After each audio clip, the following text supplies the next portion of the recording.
দ্বাপর যুগের ভগবান শ্রীকৃষ্ণ তিনি যে তিথিতে এসেছিলেন সেই তিথিটির নাম হলো কৃষ্ণ জন্মাষ্টমী তিথি এবং সেই কৃষ্ণ জন্মাষ্টমী তিথি চলছে।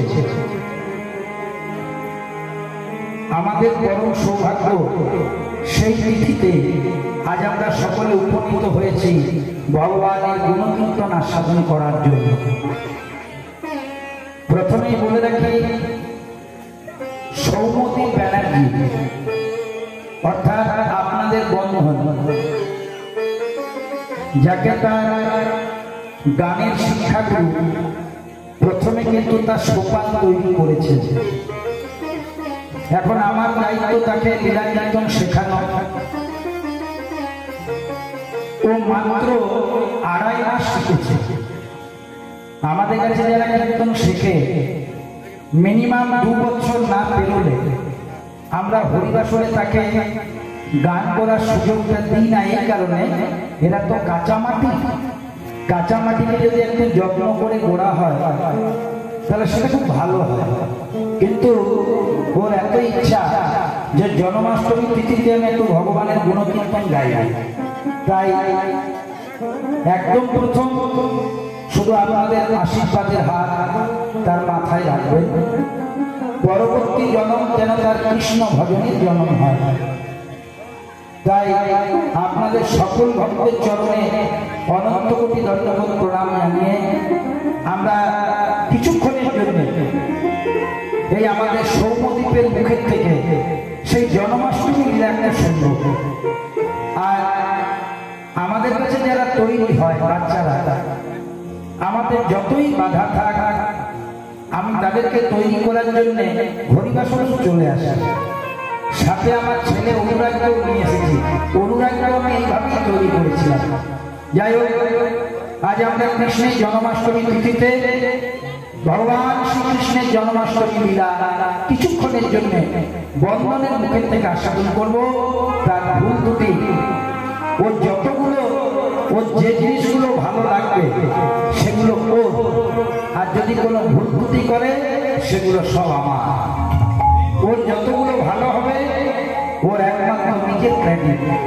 ছোট্ট ছেলে তো, আর যেগুলো ভুল করবে জানবেন ওগুলো ওর ভুল নয়, আমার ভুল। তাই ওকে আশীর্বাদ দিয়ে আপনারা সাহস দেবেন। সবাই মিলে বলুন প্রেমানন্দ নিতাই গৌর হরি হরি বল। চলুন সবাই মিলে বলে রাধে রাধে বল। রে রসনা রে রসনা मन में अमृत हो। राधे राधे राधे बोले रसना मन में अमृत हो। राधे राधे बोले रसना रे रसना मन में अमृत हो।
কৃষ্ণ নাম